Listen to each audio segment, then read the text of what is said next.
どうも、アメリカでパイロットやっている秀樹でございます。今日から実機訓練に入ります。実はですね、シミュレーターの訓練が終わってから1ヶ月半ほど経ちました。会社の方が結構忙しいみたいで、なかなか訓練が始まらなかったです。理由の一つがですね、自分の会社では、ERJ と CRJ2 種類の機体があるんですけども、機長に昇格するときにどちらの機種の機長にも昇格することができます。自分が操縦していない ERJ の副操縦士が自分の操縦している CRJ の機体に機長として、昇格する方たちがいたんですけども、その人たちが結構時間がかかっていたみたいで、それで全体的に訓練が遅れているみたいです。あとは年末に向けてなのか分かんないですけども、それはさておき、とりあえずやっと訓練が始まるということで、楽しみにですね。今回はですね、カリフォルニア州にあるパームスプリングから4日間のお仕事が始まります。自分はサンフランシスコベースなので、そこまで通勤していかないとなりますね。今日はパームスプリングまでサンフランシスコから移動して終わりで、明日から4日間のお仕事が始まります。なのでパームスプリングのお仕事かと言いますとですね、今回自分がこの実機訓練に申請者、教官がいるんですけども、機長でもあり教官である人がパームスプリングのベースの方なので、そういう風になりました。では今からパームスプリングまで通勤していきます。では、レッツゴー。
今、パームスプリングに到着いたしました。広いですね、部屋は。はい。今日ここに一泊して明日の朝から訓練が始まるんですけども、景色がいいですね。見てください。めちゃくちゃ綺麗くないですか？プールもあってですね、皆さんゴルフしてますね。あれゴルフじゃないね、あれは子供たちですね。でもゴルフができますね、すぐそばにあって。で、山もあって、天気もよろしいです。パームスプリングは普段めちゃくちゃ暑いんですけど、今日はね20度ぐらいでめちゃくちゃ過ごしやすいです。今日はもう今からご飯ちょっと食べに行って、明日の天気をもう一度確認して、あとは飛行機のことですね、何か壊れていかないか、もうすでにも確認したんですけど、もう一度確認して、あとあれですね、空港の施設とかそういうところで何か壊れているものがないかとかも確認していきたいと思いますね。確認して、それがどういうふうに自分のフライトに影響するかをチェックしていきます。とりあえずお腹空いたんです。もう早めの晩ご飯を食べたいと思います。このホテルの前に多分ね、何かしらレストランとかジャンクフードがあると思うんで、そこで何か食べに行きたいと思います。なんかね、カメラがカクカク動くんですよね、これ。ちょっと皆さん今回ずっとこういう状態になるかもしれませんが、ごめんなさい。では行きましょう。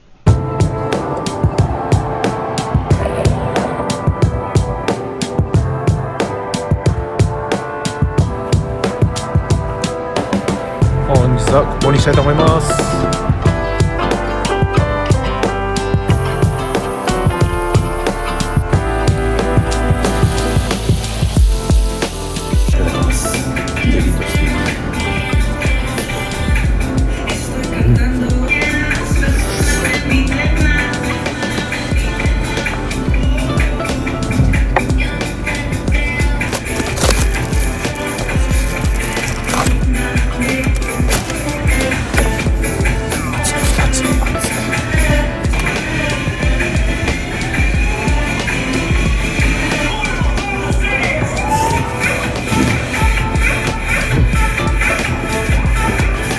誰もいません。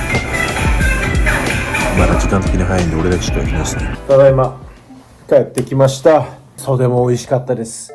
あとはもうですね、明日の準備して終わりですね。ですね、とりあえずまずは会社のマニュアルとかを全部アップデートして、昨日したんですけども、今アップデートしましたが、特に何も新しいのはなさそうですね。会社のマニュアルとあとはですね、地図とかですね、言ったら、マップとかもアップデートは昨日したので、もう大丈夫な状態です。はい。この緑のところにやったら、アップデートされてるということになるので、明日はパームスプリングから始まって、合計4本のフライトがあります。まずパームスプリングからフェニックスに行って、そのフェニックスから今度上に行ってフラッグスタッフ。フラッグスタッフはですね、近くにセドナがあるんですけども、パワースポットで有名なアメリカの街なんですけど、本当に景色が綺麗なところです。で、そのフラッグスタッフからすぐまたフェニックスに降りてきて、フェニックスからまた今度下ですね、メキシコの国境付近の方まで降りてくるんですけど、ツーサンです。何回か自分の動画でも出てると思うんですけど、合計4本ですね。で、初めが長くて後半3本は短いですね。で、まだどっちが想像してるかは決めてないんですけども、自分は個人的に初めの2本はキャプテン飛んでほしいなと。なぜなら自分飛んでないんで、この1ヶ月半、2ヶ月ぐらい。ウォーミングアップということでキャプテン飛んでほしいですね。あとは、そうですね、フラッグスタッフは霧が悪い時もあって、ちょっと難しい空港でもあるんで。はい。それ確認できたと。で、明日の機体はですね、機体のエアコンっていうか、上空で空気が薄くならないために機内は全部、加圧っていうんですか、圧縮した空気が送られてるんですけども、2つあるうちの1つが壊れてて、そう壊れてたらですね、いろいろと制限があったり、それのための手順があるんですよ。2つのうち1つが壊れてたら別に問題ないです。それが MEL というものなんですけども、Minimum Equipment List って言って、飛行機って、いろいろ1つが物が壊れても、もう1つがあれば、ちゃんと安全に飛行できるようになってるんですよ。壊れてても飛行しても大丈夫ですよという、その代わり、その壊れた時の対処法のマニュアル、手順、それに従って飛行機を運航してくださいという、ものがありまして、それが MEL というものなんですね。ミニマムエクイプメントリスト。壊れても安全に支障がない、リストみたいなものですね。でも最終的にキャプテンが決めるんですけども、それが壊れてても、普通の環境下であれば問題ないですけども、例えば、その天気とか、他の要因によって、あんまり良くない状況とか、キャプテンが安全ではないと判断したら、全然、飛行機を拒否することもできます。そうすると会社は新しい飛行機をどうにかして用意しないといけないんですけど、あとはですね、メンテナンスのログブックですね。過去に何が起きたか全部この iPad 上に、いつどこで飛行機が不具合が生じたのか、それがキャプテンは全部ここに記録するんですけども、それ記録して、で、メンテナンスですね、整備士さんが、直してどうしたかっていうのも全部あるんで、それを確認して、もしかしたら自分のフライトでそれがもしかしたらもう一回起きるかもしれない。それも含めてレビューしますと、確認します。で、確認し終わって、特に大丈夫そうですね。あとは気象ですね。で、気象も確認したんですけども、ここパームスプリングも、フェニックスも、フラッグスタッフもツさん、全部天気はいいみたいですね。風も穏やかで、雲もない、もしくはものすごい高い雲、良いかと。もちろんアイシング、着氷のことも気にすることはなさそうですね。で、サンダーストーム、それ雷雨とかもなさそうなんで、いいんじゃないですか。あとは明日、とりあえず1日目を乗り切りたいと思います。そんな感じで、今日はもう寝て、明日に備えたいと思います。明日は朝6時なんでね、5時半のシャトル。ってことは、最低でも1時間前に起きたいんで、4時半くらいに起きないといけないんで、今現在4時半。ちょうど12時間後ですね。はい。では、皆さん、また明日、おやすみなさい。最後に、景色だけでも見ていきますか。いい感じの夕日になっています。ではでは、おやすみなさい。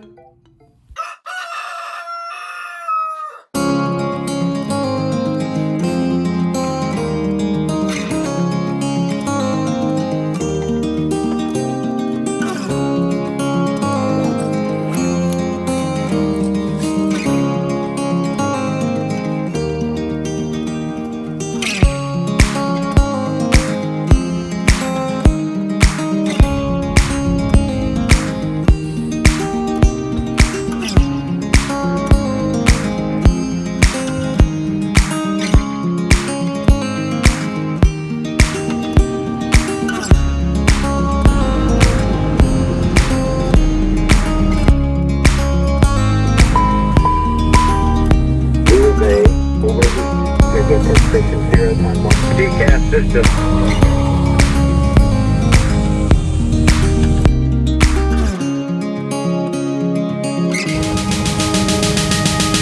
皆さん、なんとか1本目終わりました。初めて実機でですね、地上滑走をしたんですけども、これはシミュレーターでもやってたんで、結構うまくいったかなと思います。ブレーキと曲がるとき気をつけながら慎重にしました。他は何やろな。このフライトはキャプテンが飛ばしたんで、自分はもう監視業務だけだったんですけど、やっぱり2ヶ月ぶりっていうこともあって、飛行距離ちょっと追いついてない感じがしましたね。でもなんとかうまくいってよかったです。で、次のフライトもキャプテンが飛ばして、最後の入力を自分が飛ばします。では頑張っていきたいと思います。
はい、帰ってきました。帰ってきましたじゃないわ、ホテルに着きました。無事に、1日目終了いたしました。今回泊まるホテルですね、以前も、確か前回、動画にも上げたところですね、2回ぐらいも多分、ここのホテルは動画に出てるんですけども、ざっくりこんな感じですね。ベッド2つあるんですけども、いらないですね。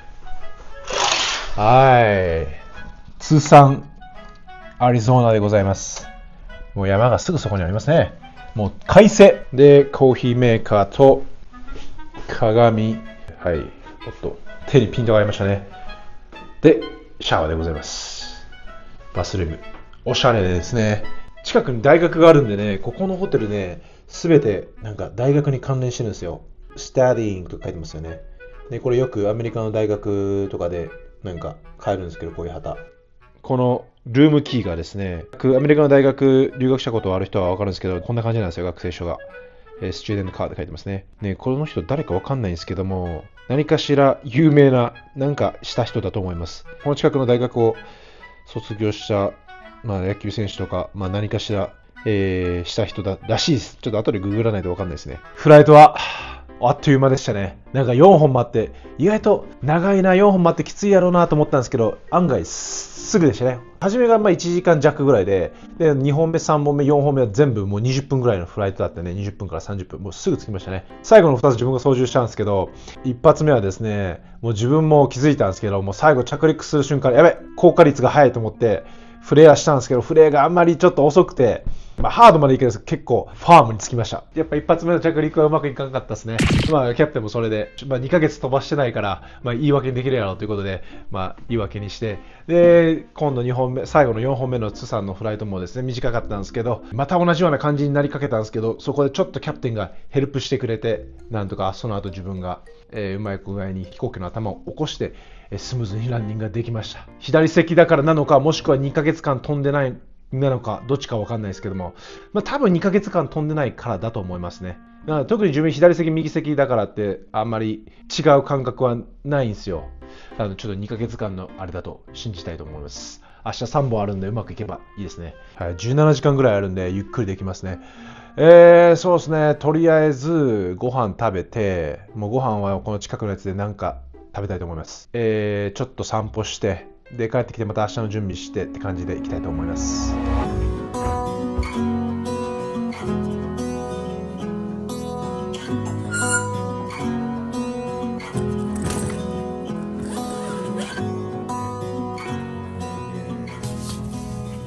ちょっと肌寒いんで、この間買ったアーダーエラーの服です。かぶってる人多いですよね。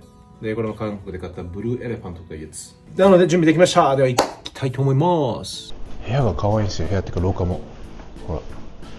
で、この周りも大学がすぐそこにあって、このホテルのちょっと行ったところにもうメインストリートがありまして、いろんなレストランがあるんですよね。パッと見た感じ、トルコ、アラブの、料理、中華、あと何ですか、ベトナム、日本食、イタリアン、歩いていい感じになったらそれに入っていきたいかなと考えてます。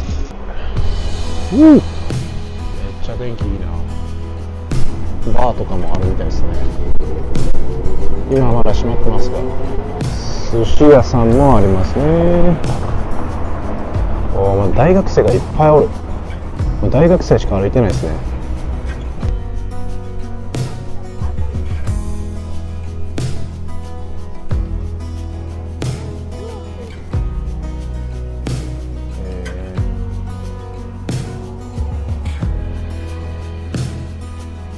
インド料理もありますね。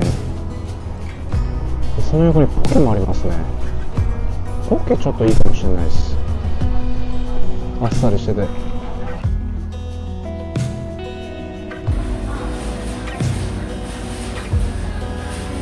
い、帰ってきました。そこで食べるか迷ったんですけど、なんかもう大学生だらけでゆっくり食べられへんなと思って帰ってきました。タコと、あと2つのプロテインですね。タコと、アロハツナですね。その他はキャベツ、キュウリで、多分ピーマン、ネギ、多分梨っすねこれで、ソースはスパイシーマヨとハウスソースをかけました。では、いただきたいと思います。これ結構パンパン。あと枝豆も入ってますね。これで18ドルぐらいです。なので2500円とか。さてと、アヒポ今日いただきたいけど、なかなかご飯に到達せえへんっていうな。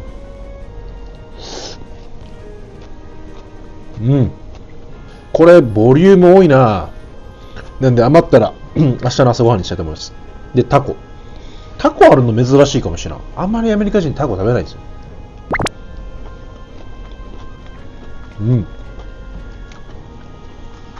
もう美味しいです、ここ。ハワイで食べた時と比べて、ハワイならハワイなら美味しいんですけど、しっかりプロテインをいっぱい入れてくれました。場所によってはこのね、海鮮とかプロテインをちょっとしか入れないとこあるんですよ。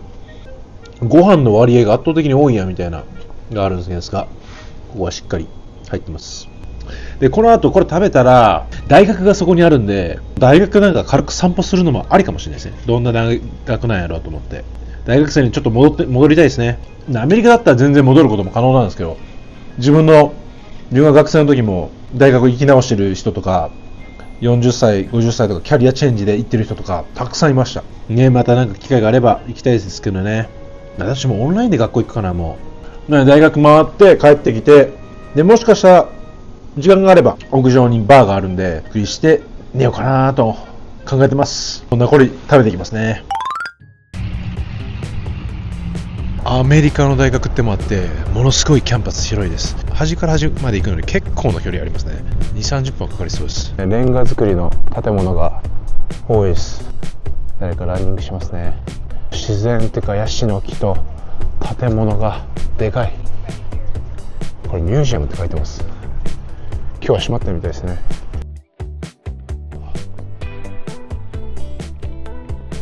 なんかあそこで髪の毛を切ってるんですけど、でなんか撮影しちゃいますね。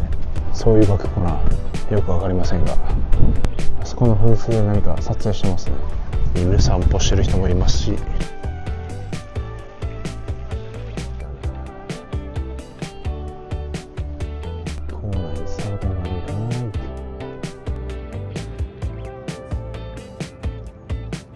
なんだこのロボット。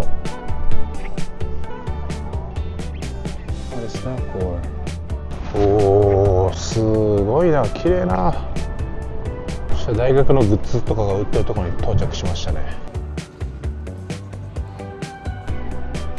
中に入ってきました。ここにね、大学のパーカーとかシャツとかいろんなものが売ってます。ポロシャツとスポーツ用品とかも含めてですね。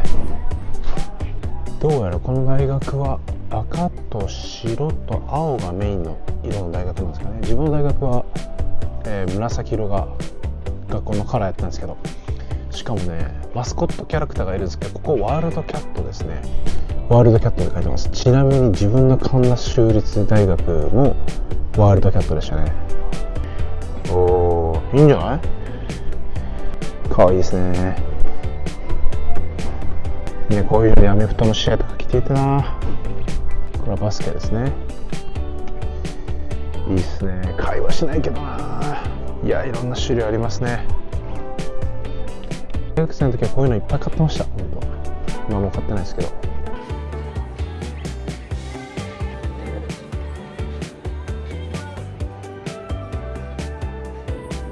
大学内スタバ会。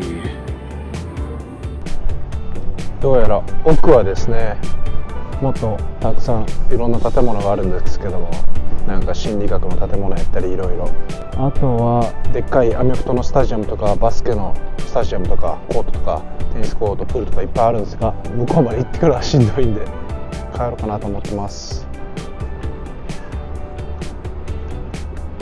でもいい大学ですね。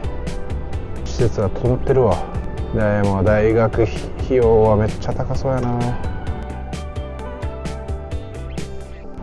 あっち側はケミストリーって書いてますね。ラボトリー、研究室ですかね。ラボですね。ケミストリーはね、科学か。お、チャイム。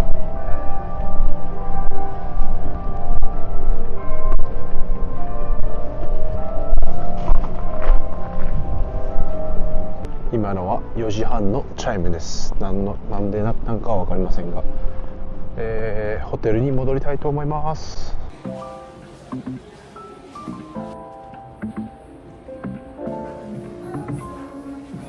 勢いでね、ルーフトップに来ちゃいました。はい、もうめっちゃ後ろすごい映えてると思うんですけど、いや広いな。こう見るとさっき行かなかったですけど、あそこにスタジアムがありましたよ、アメフトの。で、かろうじて見えるかと思うんですけど、あそこに滑走路があるんですよね。で、自分は先ほどこの辺を歩いて奥の方に行ってました。ちょっと一杯だけ飲んで帰りたいと思います。どうせならこのズサンのものを飲みたいと思います。Four Peaks Shop の IPA にしたいと思いますね。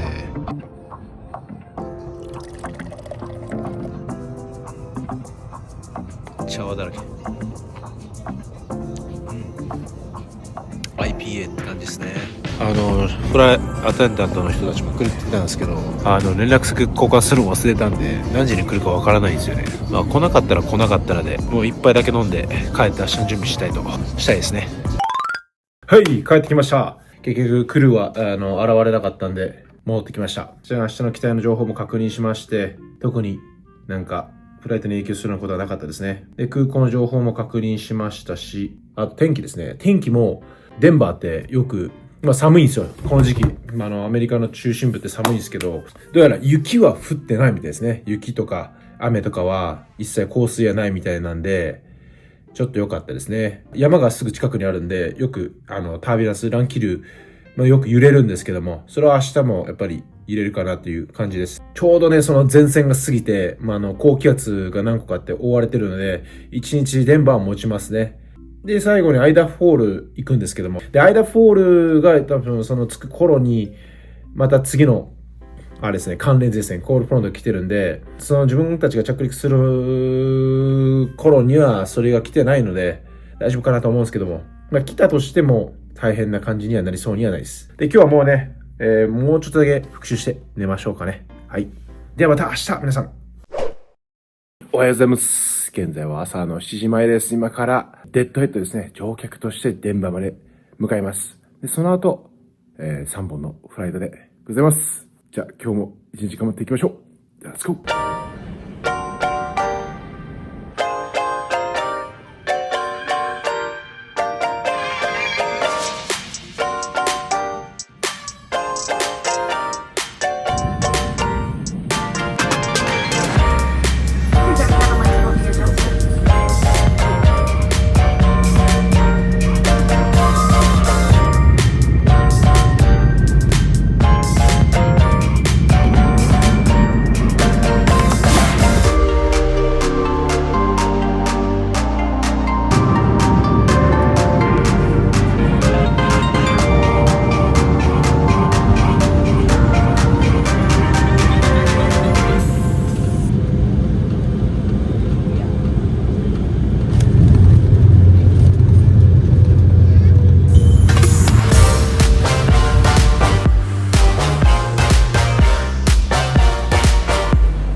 皆さん今初めの日本が終わりました。お腹が空いたんで何か食べ物を買っていきたいと思いますね。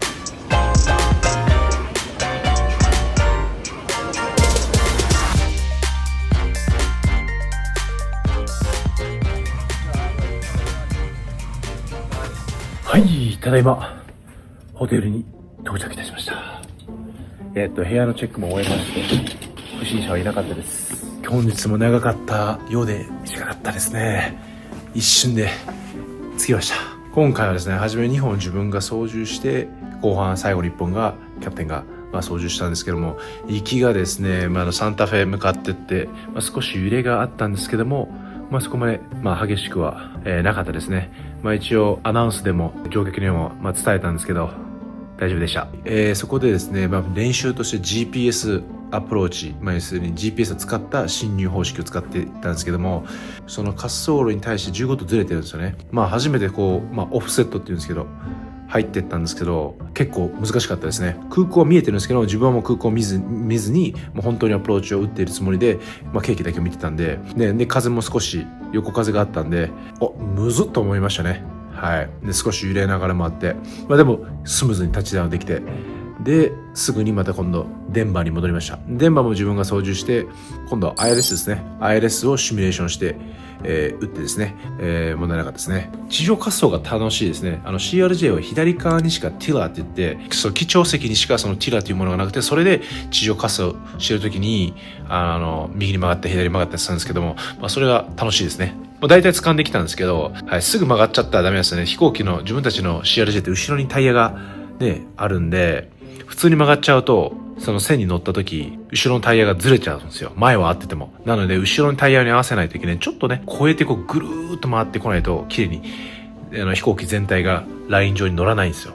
それがなんかできてるんですけど、まだなんとなくって感じですね。もう感覚で行ってるって感じです。その後デンバーから最後のアイダフォールまでは、機長が飛ばしたんですけども、上昇中だけカタカタ揺れたんですけども、山の上を聞けばスムーズでした。で巡航中はもうキャプテンといろんなものをもう教えてもらいながら、暗算でいろいろ燃料、どれくらい燃料が必要か、どれくらい時間がかかるかとか、何分上空で待機できるかとか、そういうのいろいろ練習してとかですね、しましたね。いい練習になったと思います。で今日ここはもう明日朝6時に出るんで、もう12時間しかないです。ちょっとアイロンしようかなと思います。明日だとねバタバタしたらあれなんで前日にしようかなと思います。音が鳴ってますね。温度マックスですけど大丈夫ですか？やっぱここでスティームがちゃんと出ることを確認しないと。は？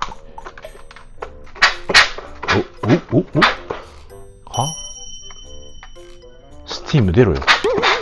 出ました。おー、いいね。はい。汚れてはいないですね、そんなに。簡単にささっとやっていきたいと思いますね。で、明日は自分が卒業したカンザス州に行くんですけども、で、そのカンザス州の中の、自分はサライナっていう町で、サライナっていう町に大学がありまして、明日はウィチタってところに行くんですよ。で、ウィチタはちょうどその自分のそのサライナっていう町から飛行機で30分ぐらいで、車で多分1時間ぐらいだったと思うんですね。で、今回多分2回目ですね、行くのは。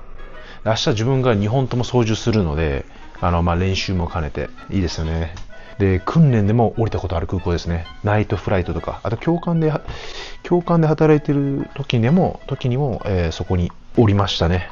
生徒と。楽しみではあります。と喋ってる間にもう終わりそうですね。飛行機に乗って座ったらすぐシワだらけになるんでも、でもしてるかしてないかだけではちょっとね、見た目も変わるんで、自分はする派ですね。でもしない方もいます。いっぱい。で、あとは検証をつけてって、で、バッジもつけまして、OK です。こんな感じで出来上がりました。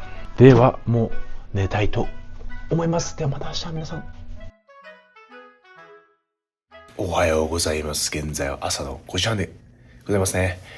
今から下に行って少し朝ごはんあるかわかんないんですけども、食べて、空港に向かいます。天気も飛行機の状態もいいですし、今日も頑張っていきたいと思います。今日は日本だけです。今からデンバーに帰って、デンバーからカンザスに行くだけです。では頑張っていきましょう。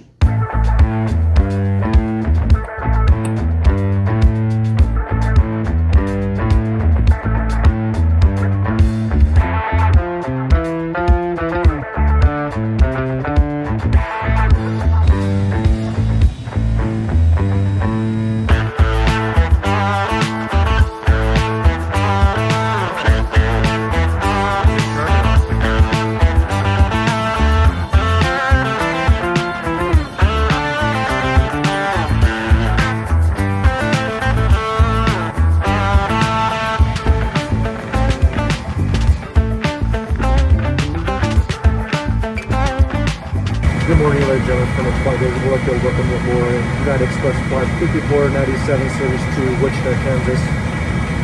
We're expecting on-time departure here in Denver with the flight time 49 minutes. We have past Calgary this morning. Thank you for joining us. Welcome aboard.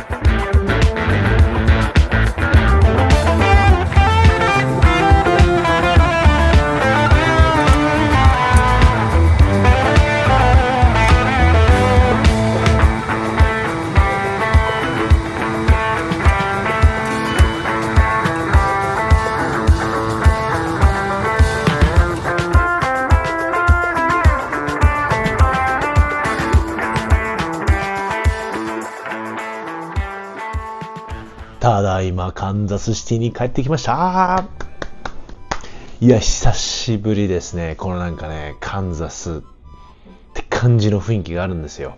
カンザスにいる人たちやっぱこう見た目も多分そうなんですけども、そういう部分から帰ってきたなっていう感じがしますね。これ以前でも言ったと思うんですけど、カンザス住んでる時はカンザスのやっぱり英語の訛りみたいのに気づかなかったんですよ。でもやっぱこっち帰ってきたら気づきましたね。自分そうですね、もう 5,6 年かな、カリフォルニアの方に住んでるんで、カリフォルニア英語を聞いてるとやっぱカンザスの英語は少しなんかイントネーションが違うなというふうに感じました。はい、今回アイダホフォールですね、マイナスだったんでディアイシング、その霜とかが霜ついてるやろなと思ったらやっぱりついてたんで、そこでディアイスですね。今年初めてそのディアイス、飛行機についている霜、氷はなかったんですけども、その霜を取るために、温かい水と混ぜて、温かい液状のものをかけて、その飛行機についている霜とかを全部落とす作業になります。それ大体10分ぐらいでパッと終わって離陸しまして、スムーズでしたね。で巡航中もスムーズで、降りる時がやっぱり揺れるんですよ。いつもデンバーって。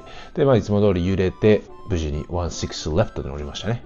お客さんにもちょっとディアイシングでちょっと時間かかりますよと報告して、でテールウィンドウがあるんで、オンタイムには着きますということを伝えまして、それでも20分ぐらい早く着きました。クルーと一緒にコーヒー買いに行って、次はカンザスシティに来ました。でカンザスシティも、予報通りでしたね。クライム中がちょっと揺れがあるっていう情報があったので、それだけ伝えて、それ以降はめちゃくちゃスムーズでした。雲一切なかったですね。で、ビジュアルアプローチ、空港を目視して入っていった感じですね。何も問題なかったです。フルライト中はずっとキャプテンでいろんな話をしてますね。カンザスの話もしてましたし、あとはもう昨日からやっている、基本的なプランニングですね。どのタイミングでディセンドするとか、それを暗算で計算してみたいな。で今日もそれを同じように計算して、降下したいタイミングが来たのに管制官から何もなかったので、自分たちから降下したいですって申請して自分たち降下し始めて、それでもちょっとねやっぱり少し高かったんですが、あらかじめプランも立てていたんで、そのおかげで安定して空港に進入することができました。そんな感じでしたね。はい。で今からはちょっと時間があるので、筋トレを少しだけしてこの辺見て、ではちょっと筋トレ行ってきます。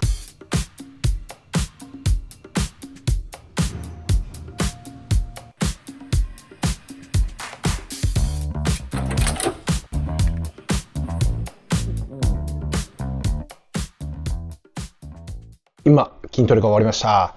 散歩していこうかなと思います。カンザスといえば、有名なものでバーベキューがあるんですよ。バーベキューソース、グリルしたビーフとかチキンとか、それでバーベキューソースで食べるんですけども、それが有名なので、もしあればそれを食べようかなと考えてます。では向かいますか。よいしょ。出発。寒い。うわ、いや寒いわ。いや外に出てきたんですけど、もうね匂いがカンザスです。はい。このなんていうんやろ、なんとも言えないこの冷たい空気、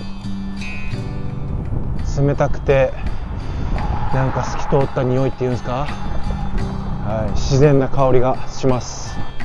正直どこに何があるかも何も検索せずに今なんとなく歩いてるだけなんで、超快晴です。川が流れてます。穏やかです。おっと今セスの音がするぞ。皆さん、セスナ音。セスナ発見。言いました。訓練中ですかね。公園にカモメの大群がいますね。こんな感じです。もう高い建物がないですね、ほとんど。まあ今ここまだカンザスの中でも、大きい方の町なんで、ちょっとした長いアパートがありますが、大体はもうフラットです。本当。ね、高い建物作る必要がないですね。めちゃくちゃ広いんで、もう土地が有り余ってると言ってもいいぐらいあります。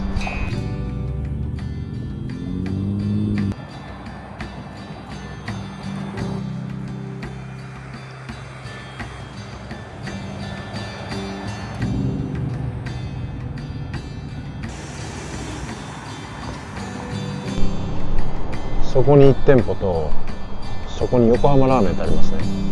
行ったことはないですか。はい、学生の時たまにウィチタまで来てラーメンとか食べてましたね。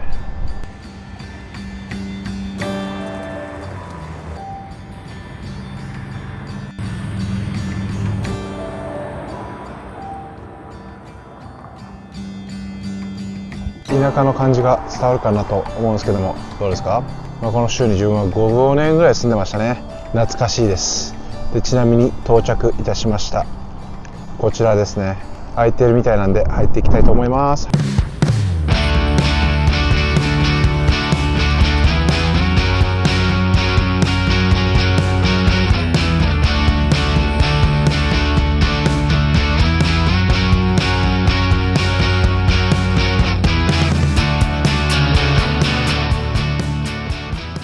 どうやらですね、1972年に開けたみたいですね。いいですね。このアメリカ感のある感じ。でですね、自分はリブとポークを頼みました。考えてこう。あとサイドで、2つのサイドが選べて、自分はコールスローとポテトサラダにしました。フライドポテトがあるんですけど、なるべくね、ヘルシーにすると、野菜を取ろうということで、コールスローにいつもしますね。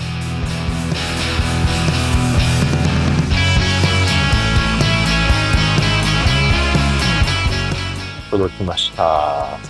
ですね、これがリブとこれポークしましたね。ピクルスとかアッペーヌとかは取り放題で。で、ソースもですね、辛いソース、あとマイルドなソース、ハラペーヌベースのバーベキューソースとかいろいろあります。で、自分はマイルドのしました。バーベキュー。カンザスのバーベキューって感じ。で、これがプーフォーですね。はい。まずそのまま。うまい。うまいわ。ポテトサラダうまい。ポテトサラダって言っても、日本のポテトサラダと違いますよ。アメリカのポテトサラダで、ちょっとマスタードとかが入ってるイメージが。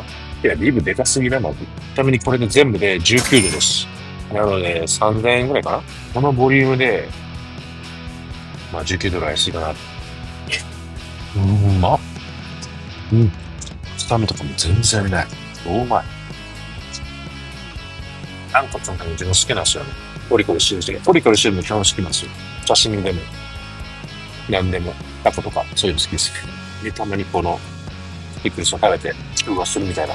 満足。5時半からみんなでクルーで、ホテルのところで食べようって言ってるんですけど、せっかくカンザス来たので、カンザスの、でも結局成功し、残り食べていきたいと思います。ごちそうさまです。無理せんで食べんでいいやと思ってたんですけど、ペロリと食べちゃいました。美味しかったですね。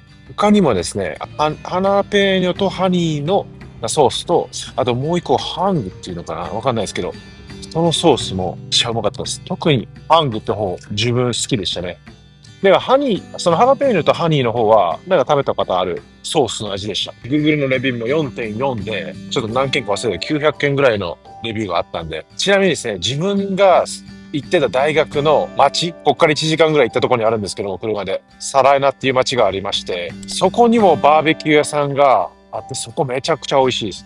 評価 4.7 で2000件近くのレビューがあったと思います。1900件ぐらいのレビューがあって、すごくおすすめですね。サライダルカンザスに誰が行くねんと思いますが、まあそっちとこっち比べても、正直ね、マジはなんか俺、個人的にはこっちの方が美味しかった気がしますね。でさっきまでお菓子とかいろいろ食べてたんで、お腹はそんなにね、空腹じゃない状態で食べたんですけど、こっちの方が美味しかったように感じます。でそもそもなんか種類があって、よかったです。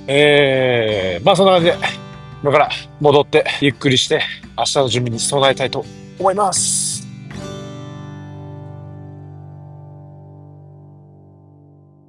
おはようございます。今から向かいたいんですが、なんとですね、飛行機が遅れてます。元々の飛行機がちょっとメンテナンスする必要がありまして、違う飛行機に変えることになったんで、早朝の一発目の便が遅れております。まあ、それを除いては、天気とかは全然問題なさそうですね。今日はウィッチだからフィニックスまで行って、で、フィニックスから、パームスプリングに戻ります。で、そこから自分はデッドヘッド乗客としてサンフランシスコに帰ったら、この4日間のお仕事も終わりとなります。今日も無事に、安全に運行していきたいと思います。では、レッツゴー。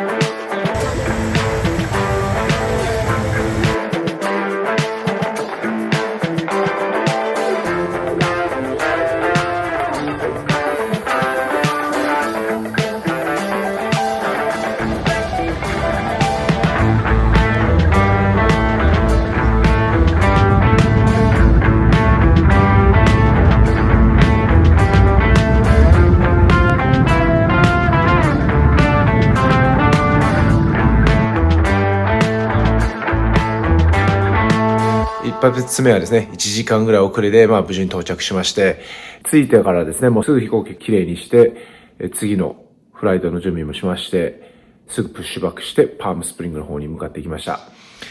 それで結局30分かな ?20 分ぐらい遅れでしたね。まあオンタイムまで行かなかったですけども、無事にお仕事が、終わりました。